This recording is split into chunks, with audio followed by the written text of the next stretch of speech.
Allah menciptakan langit dan bumi beserta makhluk hidup yang menjadi penghuninya. Allah menciptakan para malaikat yang tidak pernah lalai untuk menyembah Allah.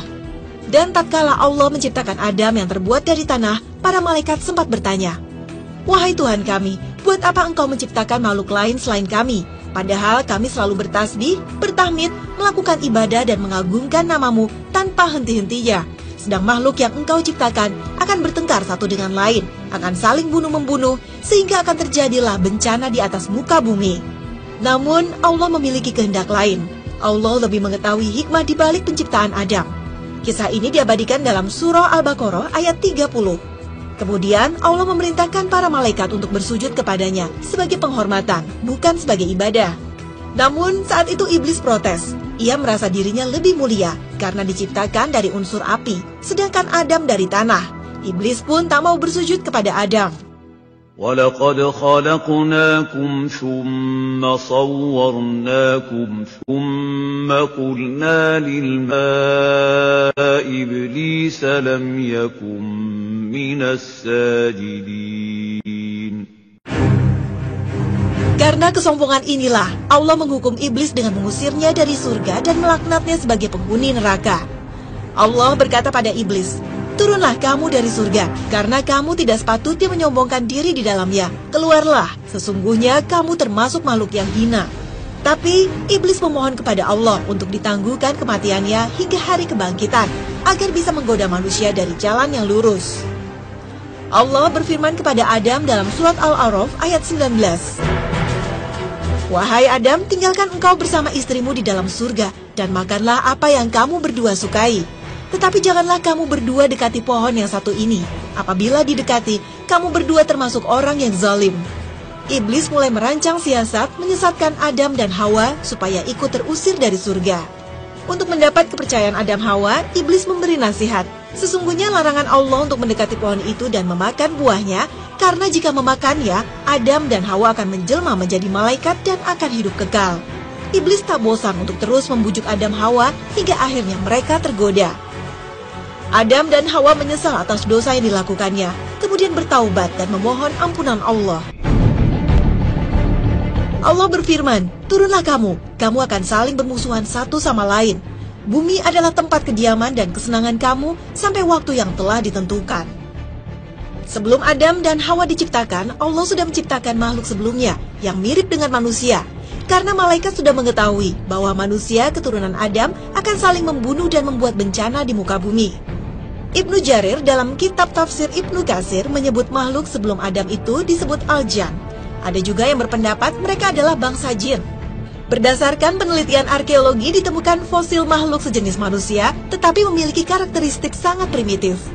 Volume otak mereka lebih kecil dari manusia dan kemampuan bicaranya sangat terbatas. Para arkeolog menyebutnya Neanderthal. Volume otaknya sekitar 900 cc, sementara Homo sapiens memiliki volume otak di atas 1000 cc. Menurut keterangan hadis Nabi, Adam memiliki postur badan dengan tinggi 60 hasta atau sekitar 27 meter lebih. Adam hidup selama 930 tahun, sedangkan Hawa lahir ketika Adam berusia 130 tahun. Anak-anak Adam Hawa dilahirkan secara kembar. Setiap bayi laki-laki dilahirkan bersamaan dengan bayi perempuan. Kemudian Adam menikahkan anak laki-lakinya dengan anak gadisnya yang tidak sekembar dengannya. Total keseluruhan anak Adam berjumlah 40 anak kembar. Iblis kembali menggoda anak-anak Adam. Saat Kabil dan Habil beranjak dewasa, Nabi Adam mendapat petunjuk dari Allah untuk menikahkan Kabil dengan Lubuda, adik Habil, dan Habil menikah dengan Iklimah, adiknya Kabil. Namun Kabil menolak keputusan ayahnya, karena Lubuda dianggapnya tidak secantik Iklimah. Adam akhirnya membuat kebijakan, masing-masing membuat persembahan untuk Tuhan. Siapa yang terpilih, ia yang berhak memilih jodoh yang disenanginya. Kemudian Habil mempersembahkan kambing peliharaannya yang gemuk, sedangkan Kabil membawa sekarung gandum yang isinya sudah rusak. Saat persembahan itu disimpan di atas bukit, api besar menyambar kambing Habil. Sebagai tanda persembahan Habil diterima Allah, iblis kembali beraksi. Karena dirasuki rasa benci, Kabil akhirnya membunuh Habil. Inilah pembunuhan pertama dalam sejarah manusia. Dalam tafsir Al-Qurtubi, Kabil akhirnya melarikan diri bersama saudara kembarnya ke daerah Adnan di Yaman. Iblis kembali datang menggodanya seraya berkata, Sesungguhnya, kurban saudaramu dimakan api karena ia menyembah api. Maka buatlah tungku dan sembahkan api. Hal itu akan bermanfaat bagimu dan keturunanmu. Selanjutnya, Qabil membangun rumah penyembahan api. Inilah awal mula agama yang menyembah dewa api, seperti yang dianut oleh kaum Majusi atau Zoroaster.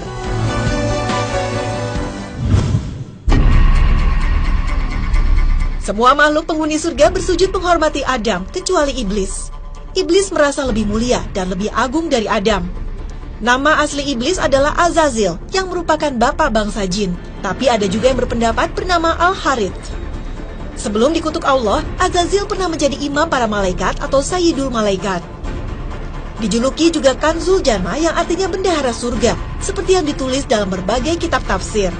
Seperti tafsir Ibnu Katsir, tafsir Al-Qazin, dan tafsir Al-Baghawi. Azazil dibuang ke Jabal Muntar yang berada di gurun Yudea, Suriah, yang dikenal juga dengan nama Gunung Azazil. Azazil menurut Ibnu Taimiyah merupakan cikal bakal bangsa jin.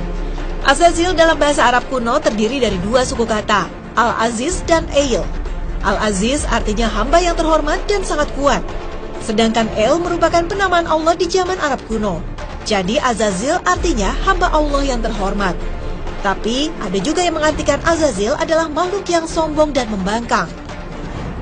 Sebelum diusir dari surga, Azazil mendapat tempat istimewa di tengah penduduk langit. Berwajah rupawan dan mempunyai 4 sayap. Azazil menduduki beberapa langit dan biasa mendengar berita rahasia Tuhan, seperti diuraikan dalam surat Al-Jin. فَمَنْ يَسْتَمِعِ الْآنَ يَجِدْ لَهُ شِهَابًا رَصَدًا. Nama Azazil ditulis dalam kitab Perjanjian Lama. Azazil dikaitkan dengan hari penebusan yang dalam ajaran Yahudi disebut Yom Kippur. Dalam keyakinan Yahudi, semua makhluk akan dimatikan oleh Tuhan dan yang terakhir adalah Azazil. Azazil atau Azazel akan menanggung sebuah dosa kaum Yahudi sebelum memasuki surga. Nama Azazil tertulis dalam sebuah dokumen kuno yang ditemukan oleh para arkeolog di Qumran, Palestina. Setelah diusir dari surga dan menetap di bumi, iblis berkembang biak dan menjadi bangsa setan yang memiliki misi menyesatkan umat manusia. Dalam sebuah cerita saat iblis mengetahui Adam dan Hawa akan bertemu di Padang Arafah, lalu iblis membakar Padang Arafah hingga berubah menjadi gersang dan tandus. Awalnya, Arafah adalah padang rumput yang penuh dengan pepohonan dan sungai. Wallahu a'lam. Namun, kisah ini tidak ditemukan baik dalam Al-Quran maupun hadis.